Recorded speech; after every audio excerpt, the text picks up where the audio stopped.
السلام علیکم ویورس، کیسے ہیں آپ سب؟ امید کرتی ہوں سب خیریت سے ہوں گے and welcome to my YouTube channel. میں اسے کھڑکی یا دروازے سے چھپ چھپ کر دیکھا کرتی، سامنے آنے کی ہمت مجھ میں نہ تھی۔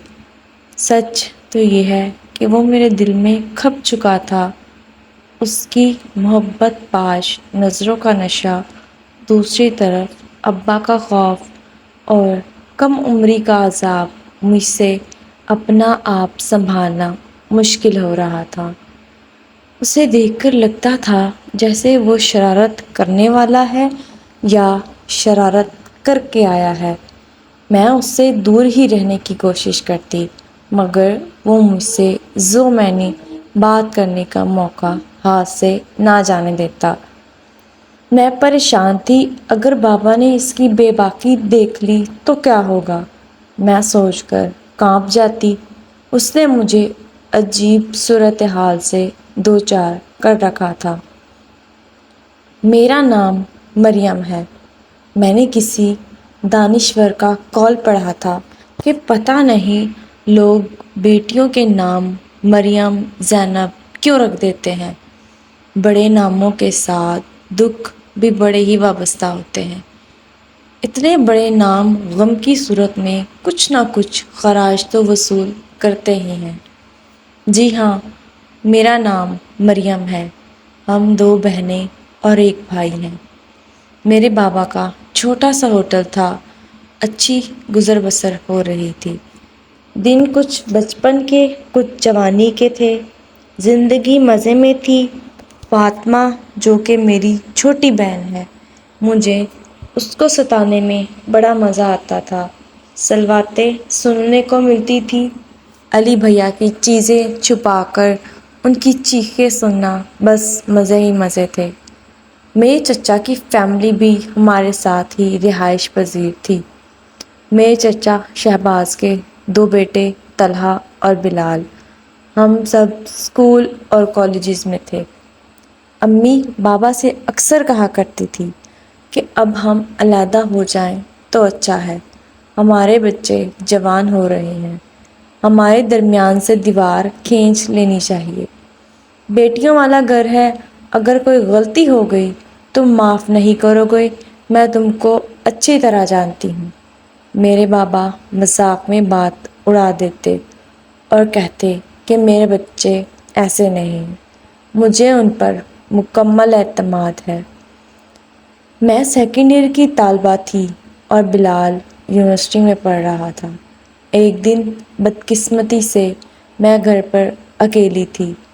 بلال یونیورسٹی سے واپس آ گیا۔ بلال کو دیکھ کر میرے چہرے کا رنگ اڑ گیا۔ سب گھر والے کہاں ہیں؟ بلال نے مجھ سے پوچھا۔ امی اور چچی بازار، باقی سب اسکول اور کالج۔ بلال کا موڈ ایک دم بدل گیا، وہ میرے قریب، بالکل قریب آ گیا۔ میں اس سے دور ہونا چاہ رہی تھی کہ اچانک اس نے میرا بازو پکڑ لیا۔ میں اندر تک لرز گئی۔ بلال بھیا، کیا مذاق ہے، چھوڑ دے مجھے۔ میں نے التجا کی۔ اس نے سختی سے میرا بازو پکڑ رکھا تھا۔ تمہارے اس گریز، شرم و حیا اور گھبراہٹ کو میں کیا سمجھوں؟ اگر تم مجھ سے شادی کے خواہش مند ہو تو بابا سے بات کرو، میں نے لرزتے ہوئے کہا۔ اس دن سے میری بدقسمتی کے دن شروع ہو گئے۔ اچانک بابا ہوٹل سے گھر آئے۔ چائے کے لیے فریج سے دودھ نکالنا تھا۔ بابا کو دیکھ کر بلال نے میرا ہاتھ چھوڑ دیا اور سر جھکا کر باہر نکل گیا۔ رات کو جب میرے چچا شہباز گھر آئے تو بابا نے نہایت ہی صدمے سے چچا سے کہا، اب میں بلال کو دیکھنا نہیں چاہتا، یا تم یہ گھر چھوڑ دو یا میں یہ گھر چھوڑ دیتا ہوں۔ بھائی جان، بچوں سے غلطی ہوئی، اتنی بڑی بات نہیں، میں مریم بیٹی کا ہاتھ مانگتا ہوں، آج سے مریم میری بہو ہے، بہت جلد میں اس کو بیاہ کر لے جاؤں گا، گھر کی بات گھر میں ہی رہنے دو، بات گھر سے نکلی تو بدنامی ہوگی، چچا نے بابا سے التجا کی، لیکن میرے بابا نے ان کی ایک نہ سنی اور ہم بہاولپور شفٹ ہو گئے۔ میرا دل پڑھائی سے اچاٹ ہو گیا، ایک تو بلال کی جدائی اور دوسرا بابا کا مجھ سے لا تعلقی۔ غلطی بڑی نہیں تھی، بعض دفعہ والدین بھی اولاد کے لیے آزمائش بن جاتے ہیں۔ میرے دل پر آبلے پڑتے چلے گئے، پھر وہ ٹھیک نہ ہوئے۔ بلال سے بچھڑے اور بابا سے ہم کلام ہوئے۔ مجھے 6 سال کا عرصہ گزر گیا تھا۔ ہمیشہ ہم رشتہ داروں نے بتایا کہ بلال کی شادی پھپھو کی بیٹی سے ہو گئی ہے۔ پھر پتہ چلا کہ بلال کے 2 بیٹے ہیں۔ ایک دن اچانک بابا کے ساتھ چچا ہمارے گھر آ گئے۔ مسجد میں ان کی صلح ہو گئی تھی اور ساتھ ہی میری بہن فاطمہ اور طلحہ کا رشتہ طے پایا گیا تھا۔ بابا اور چچا خوش گپیوں میں مصروف تھے اور میں حیرت کے سمندر میں غوطے کھا رہی کہ بابا نے میرے اور بلال کے حوالے سے ایسا کیوں نہ سوچا۔ یہ سراسر مجھ سے زیادتی ہے، میں نے دکھ سے سوچا۔ چچا چلے گئے۔ میں 6 سال بعد بابا سے ہم کلام ہوئی۔ میں نے بابا سے کہا، میرے اور بلال کے حوالے سے آپ نے نرمی کیوں نہ دکھائی؟ میں اب یہ صلح نہیں ہونے دوں گی۔ صدمے سے میرا دل پھٹ رہا تھا۔ بابا کو اپنی غلطی کا احساس ہو چکا تھا۔ انہوں نے سر جھکا کر کہا، اب کچھ نہیں ہو سکتا۔ میں نے شہباز کو لوگوں کے سامنے فاطمہ کا رشتہ دیا ہے۔ میں نے ایک بار پھر بابا سے کہا، میں یہ صلح نہیں ہونے دوں گی۔ لیکن بابا نے زندگی میں صرف اپنی منوائی تھی۔ فاطمہ کی شادی کی تیاریاں زور و شور سے شروع ہو چکی تھیں۔ روز بازار کے چکر لگائے جا رہے تھے۔ فاطمہ بے حد خوش تھی۔ ایک دن فاطمہ نے میرا اداس چہرہ دیکھ کر بڑے غرور کے ساتھ کہا، میری اور طلحہ کی شادی میں رکاوٹ مت بنو، تمہاری بدقسمتی کی ذمہ دار میں نہیں۔ فاطمہ کے الفاظ مجھے مشتعل کر گئے، لیکن میں خاموش رہی، کیونکہ خاموش رہنا وقت کا تقاضا تھا۔ شادی کا دن آن پہنچا۔ میں صرف بلال کو تلاش کر رہی تھی۔ جیسے ہی میری اور بلال کی نظریں آپس میں ملی، ہمیں سکتہ ہو گیا۔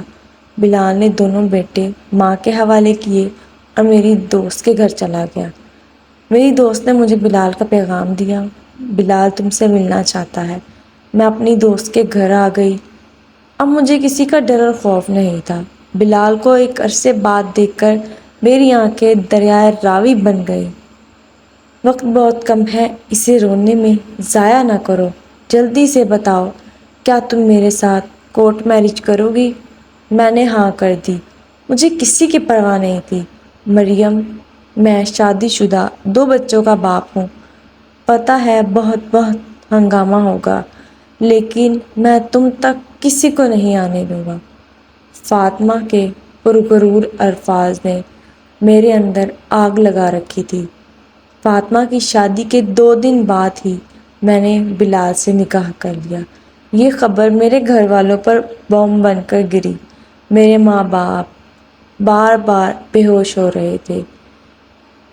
میرے بھائی نے پیغام بھجوا دیا کہ تم اور فاطمہ اس گھر میں دوبارہ داخل نہ ہونا۔ فاطمہ نے کہا، میں تو مائکے آؤں گی، میرا کیا قصور؟ پر بابا نے کہا، طلحہ کا بلال بھائی ہے، اب اگر اس گھر کے دروازے تم پر بند ہیں، یہی فاطمہ کی سزا تھی۔ فاطمہ میری چھوٹی بہن نے مجھے بغاوت پر اکسایا۔ میرا چہرہ کھلی کتاب کی مانند ہے۔ تمام کشتیاں جلا کر ساحل تک آنے کی تکلیف میرے چہرے پر رقم ہے۔ میں بابا کے گھر سے بے دخل ہونے کے بعد ایک بار بھی نہ مسکرائی۔ بابا کی بے جا ضد نے مجھے بغاوت پر اکسایا۔ والدین کو چاہیے کہ اولاد کو آزمائش میں نہ ڈالیں، ان کی چھوٹی چھوٹی غلطیوں کو نظر انداز کر دیا کریں۔ آخر اولاد بھی انسان ہوتی ہے، اسے انسان کی نظر سے دیکھیں۔ امید کرتی ہوں کہ آپ کو یہ سٹوری پسند آئی ہوگی۔ اگر آپ کو یہ سٹوری پسند آئی ہے تو لائک کریں اینڈ سبسکرائب مائی چینل۔ ملتے ہیں نیکسٹ سٹوری میں، تب تک کے لیے اللہ حافظ۔